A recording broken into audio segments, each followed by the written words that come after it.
NTT sana, Kupang sana juga sama. Nah ini kalau tidak kita pupuk rasa toleransi dalam beragama, bagaimana kita bisa rukun dalam beragama? Kita banyak satu sama lain hanya saling menonjolkan perbedaan-perbedaan, tapi tujuan untuk beragama ini tidak pernah dimunculkan. Apa sih untuk agama ini? Kan untuk menuju kepada kehidupan yang lebih baik, menuju kepada kehidupan rohani, kepada yang maha kuasa, kan seperti itu, mendapatkan ketenangan, ketentraman. Lah kalau yang ditonjolkannya ini selalu perbedaan, bagaimana? Saya muslim, bapak muslim, tapi yang ditonjolkan kalau sholat subuh harus kunut. Wah saya enggak, kunut itu bid'ah, nanti begitu. Ini yang ditonjolkan itu. Bagaimana kita bisa padahal sama Tuhannya? Kan yang salah yang nggak sembahyang nggak pernah diutik-utik. Ini yang terjadi. Jadi yang ditonjolkan hanya adalah perbedaan-perbedaan. Kemudian perbedaan-perbedaan itu meningkat kepada banyaknya berita-berita yang di medsos yang hoak, yang begitu, yang ini kafir lah dan yang ini sebagainya. Nah inilah yang kita hindarkan di dalam kehidupan kita beragama, bertoleransi. Kemudian apa sih kemudian caranya kita untuk mewujudkan keharmonisan dalam kerukunan dalam antar umat beragama? Tadi disampaikan oleh Pak Kesbangpol ada FKUB. Perbedaan-perbedaan itu hendaknya selalu bisa diselesaikan dengan cara musyawarah. Kalau orang Islam bilang apa namanya Pak? Jangan kalau ada apa-apa itu harus musyawarah dulu. Kebenarannya harus dicek dulu, jangan kemudian langsung mengambil satu tindakan atau kesimpulan. Nah, di sini saya mendapatkan ada beberapa hal yang perlu barangkali kita wujudkan. Dan ini memang membutuhkan peran daripada tokoh masyarakat, tokoh agama, dan seluruh komponen bangsa ini untuk mewujudkan kerukunan umat beragama. Di antaranya apa? Kita harus mencoba melihat kebenaran yang ada dalam agama lain. Jadi jangan selalu mengatakan agama gua yang benar, yang masuk surga agama gua doang, agama saya. Sedangkan agama lain kafir.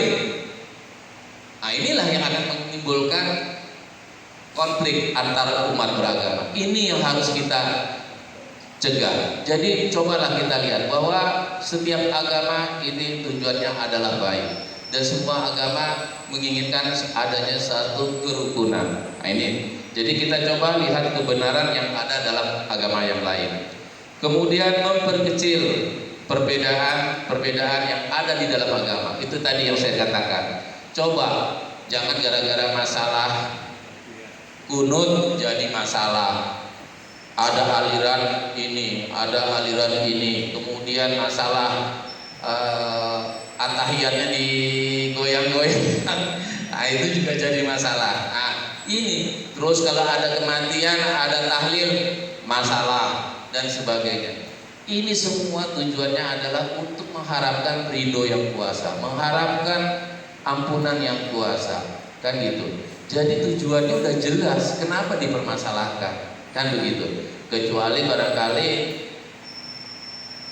dalam satu agama tapi dia ajarannya berbeda, nabinya yang lain mungkin, itu beda lagi, lain halnya ya. Mungkin udah jadi aliran yang sesat kalau yang semacam itu, kan gitu. Kemudian tonjolkanlah persamaan yang ada di dalam agama. Itu tonjolkan bahwa agama kita mengajarkan kebaikan, agama yang lain juga mengajarkan kebaikan. Semuanya mengharapkan suatu adanya kedamaian. Nah, inilah yang harus kita tonjolkan. Tidak ada agama yang menyuruh seseorang untuk berbuat yang tidak baik. Nah, ini yang harus kita tonjolkan itu.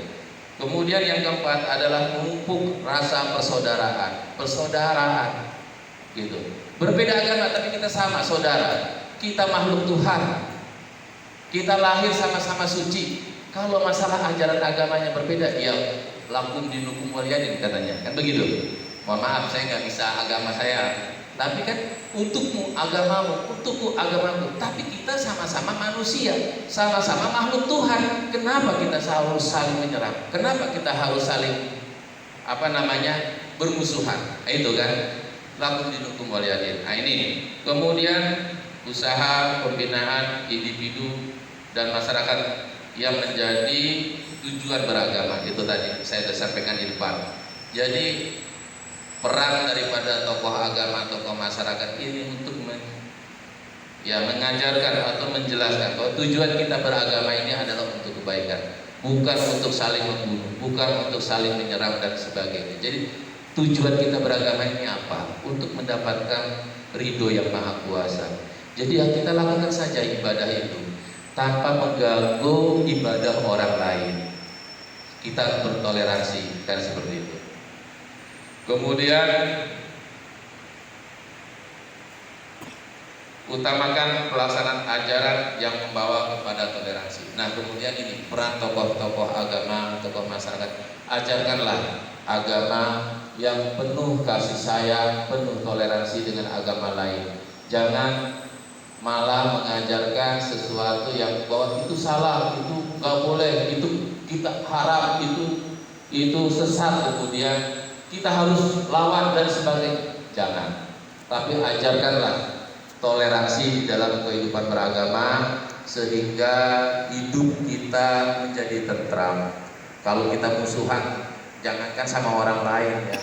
Di dalam keluarga pun kalau kita nggak tegur sapa dengan anak, dengan istri, nggak enak gitu. Ini kan rumah Indonesia, rumah kita bersama, kan seperti itu. Jadi itulah. Kemudian jauhi praktek serang menyerang tadi. Nah ini, jadi jangan saling menyerang. Ayatnya dia begini, ajaran dia begini, saling serang. Kalau kita ingin agama kita dihormati oleh agama yang lain, maka kita juga harus menghormati agama yang lain. Karena kalau kita mengatakan agama dia ajarannya begitu, dia juga akan membalas, akan juga mencari celah-celah kesalahan daripada agama kita.